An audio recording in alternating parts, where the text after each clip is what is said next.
No vídeo de hoje abordaremos a teologia da criação.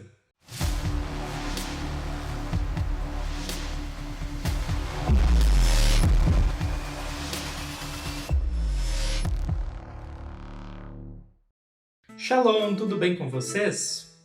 No vídeo de hoje abordaremos de forma acadêmica a teologia da criação. Se você está no início dos seus estudos teológicos, eu não recomendo assistir o vídeo nesse momento.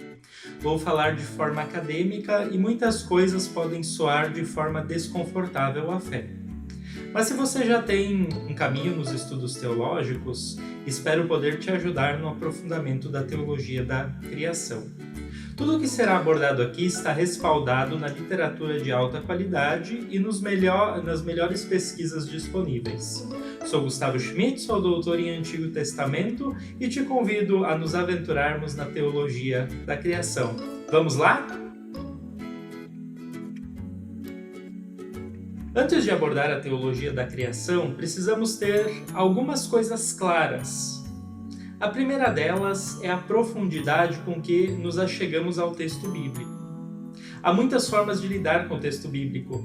Por exemplo, podemos ver o texto bíblico como uma oração, liturgia, podemos usar ele como catequese no ensino, podemos ver ele no nível teológico e também no nível exegético. Normalmente, o senso comum não se preocupa muito com a história e nem com os complexos processos de formação do texto bíblico. A realidade é, temos acesso a um produto pronto, isto é, a nossa Bíblia. Se a gente faz uma leitura do começo ao fim da Bíblia, iremos perceber que a maioria dos eventos está organizada de forma lógica e progressiva. Podemos colocar os eventos bíblicos em uma linha do tempo. Essa forma de analisar o texto é chamada de leitura sincrônica, tudo está em sincronia. Em outras palavras, todos os temas da Bíblia podem ser facilmente organizados. As linhas do tempo se tornam agradáveis para o aprendizado, pois não criam muitos problemas. Pelo contrário, elas resolvem até de forma bem simplicista determinadas inconsistências que ocorrem na história. Há pessoas que criam muitos problemas com a leitura sincrônica, principalmente quando tentam usar a atual ciência para comprovar ou desautorizar a Bíblia. Alguns criam até aberrações teológicas, as quais não fazem jus ao texto bíblico e nem o respeito.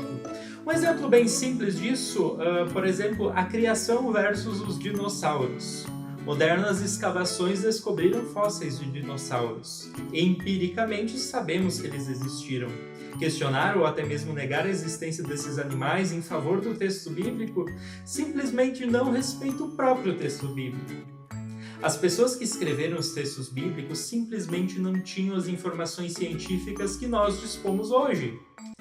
Eles nem sabiam que os dinossauros existiram antes deles. Logo, isso não era uma preocupação deles. Fazer essa brincadeira entre o texto é impor as nossas ideias modernas a um texto antigo. Fazer isso significa que não estamos trabalhando de forma séria. Pessoas que têm problemas em compreender os processos de formação do texto bíblico, ou até mesmo aquela velha preguicinha de estudar, tendem a optar por leituras sincrônicas e tendem a cair no tal do fundamentalismo bíblico, o que pode se tornar algo negativo quando influencia a nossa atual realidade. Uma outra forma de ver o texto bíblico é a leitura diacrônica. A leitura diacrônica reflete muito mais a vida, como ela era nos tempos bíblicos. Aqui no Brasil, quando se trata de teologia, muitas pessoas acabam naquele velho 8 ou 80. Ou é tudo verdade ou é tudo mentira. O que é melhor, o que é pior. Rapidamente a gente faz juízo de valores. Isso evidencia que temos muito que aprender ainda sobre a Bíblia. E talvez teremos também que desaprender muitas coisas. Portanto, nós vamos abordar alguns aspectos da teologia da criação de forma diacrônica. Uma primeira afirmação que pode assustar um pouco, mas ela é muito necessária.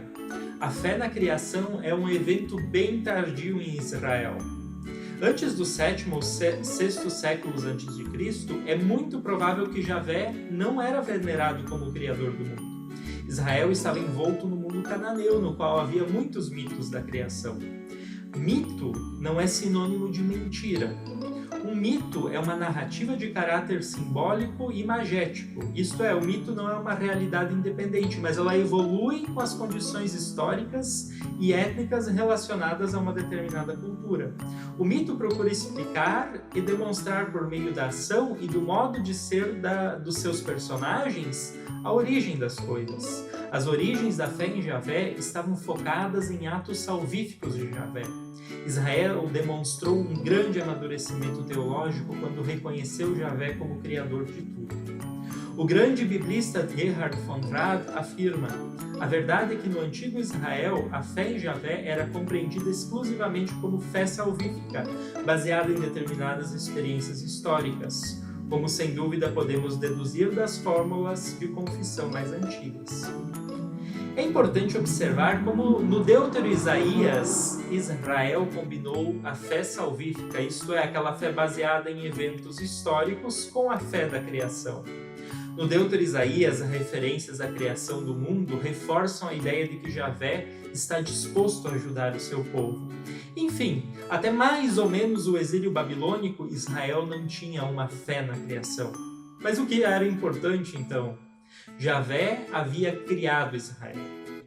Tradições fixadas por escrito aparecem em Israel de forma mais ampla somente a partir da época da monarquia. Lembranças de épocas anteriores eram transmitidas oralmente, muitas vezes em forma de sagas. Isso nos diz o biblista Werner Schmidt. Basicamente, há duas formas dos relatos da criação. Os relatos tradicionais do Gênesis estão preocupados em estabelecer ligações, expor os fatos teológicos e doutrinar. Número 2, são as formas ínicas, as quais são despreocupadas e livres, celebram o Criador e fazem alusões indiretas à criação. Pequeno parênteses. Precisamos relembrar a teoria das fontes, ou a chamada hipótese documental. Nós temos o Javista, mais ou menos 950 a.C., o Eloísta, 800 anos antes de Cristo, o escrito sacerdotal, mais ou menos 550 a.C., e a obra historiográfica deuteronomista. E aqui se pressupõe o exílio babilônico, uma redação e uma revisão do Pentateuco, e com maior intensidade nos escritos proféticos. Voltamos agora ao relato da criação, conforme o escrito sacerdotal em Gênesis 1 até 2 e 4a, e a narrativa javista, Gênesis 2, 4b até 25. Esses capítulos pretendem ser uma pré-história, uma preparação da obra salvadora de Deus em Israel. As duas narrativas são extremamente diferentes na linguagem, na mentalidade e na forma de compreensão do mundo. O javista aborda os seus temas de forma bem diversa, utiliza uma maneira figurada simples. O seu ensino é mais direto do que o escrito sacerdotal. Como a narrativa javista é considerada mais antiga, geralmente ela é tratada antes do escrito sacerdotal. Contudo, a diferença de idade não deve ser uma chave de interpretação. Gênesis 1 é o resultado de reflexões teológicas e cosmológicas que mostra as coisas de forma concentrada e direta. O escrito sacerdotal não utilizou nenhuma emotividade poética ou adoração, chegando até ser rígido aí nas suas formulações. Em Gênesis 2, 4b e seguintes, o ser humano é posto como o centro. É em torno do ser humano que Deus vai construindo a sua atuação. Em Gênesis 1, o ser humano é o topo de uma pirâmide cosmológica. No escrito sacerdotal há um maior interesse pela cosmologia, por isso a criação é traçada em etapas, mas com a consciência do alvo. Tudo se movimenta em direção ao ser humano.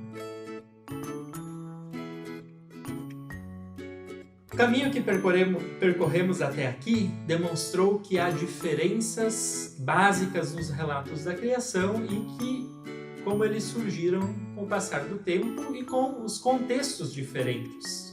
Como é bom poder aprofundar os estudos no Antigo Testamento. Espero que vocês tenham gostado e tenham aprendido algo novo.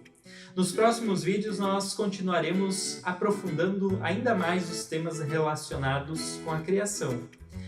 Se você gostou do vídeo, se gosta do conteúdo, se inscreva no canal, deixe o seu gostei, compartilhe o vídeo aí com seus amigos e amigas, deixe os seus comentários, as suas dúvidas e até uma próxima. Leritraut!